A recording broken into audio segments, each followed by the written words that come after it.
یو ګواښمن او خونړي اور امریکا لولپه کړه. څو ورځینی بل شوي غوسناک اور امریکایان تباه او برباد کړل او په فرانسه کې د دوو اورګاډو ټکر او مرګ ژوبله. درنو لیدونکو ستړي مشئ. لومړی خبر، امریکایي رسنیو راپور ورکړی چې د لاس انجلس د اورلګیدنې له کبله د مړو شوو شمیر 14 کسانو ته لوړ شوی دی. د سی بي اس رسنۍ د خالي یاشنبې پر ورځ د جنوري پر 11 راپور ورکړی چې د دغې اورلګیدنې په پایله کې له 12,000 څخه ډیر کورونه هم سوځېدلي دي.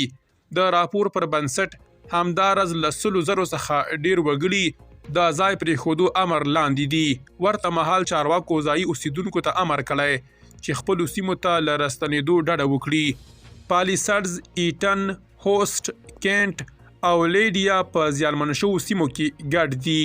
په لاس انجلس کې چارواکو خبرداری ورکړی چې ښایي اورلګیدنې لمن په راتلونکو ورځو کې د چټکو بادونو له امله پراخه شي. له دې سره جوخت د امریکا ولسمشر جو بایدن د لاس انجلس اوسنی وضعیت د جګړې شیبه بللې او خبرداری ورکړی چې ښایي د دې اورلګیدنې د مرګ ژوبلې شمیر ډیر شي. د اورلګیدنې د کابو کولو چارواکو ټینګار کړی چې د اور د کنټرول لپاره هڅې روانې دي، خو د هوا د خرابوالي او چټکو بادونو له امله وضعیت ننګونکی دی.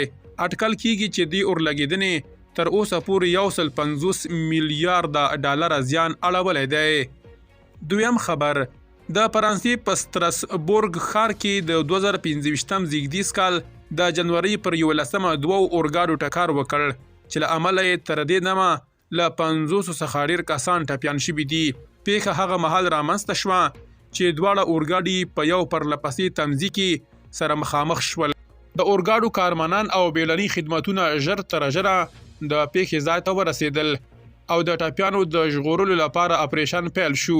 تر اوسه پورې د پیښې په اړه کره معلومات نه دي خپاره شوي، خو چارواکي وایي چې د ټپیانو حالت جدي دی. د ټکر اصلي لامل او د اورګاډو د ټکر نور جزئیات لا تر اوسه نه دي خپاره شوي. لا هم څېړنې روانې دي. درنو لیدونکو له مالتیا مو مننه.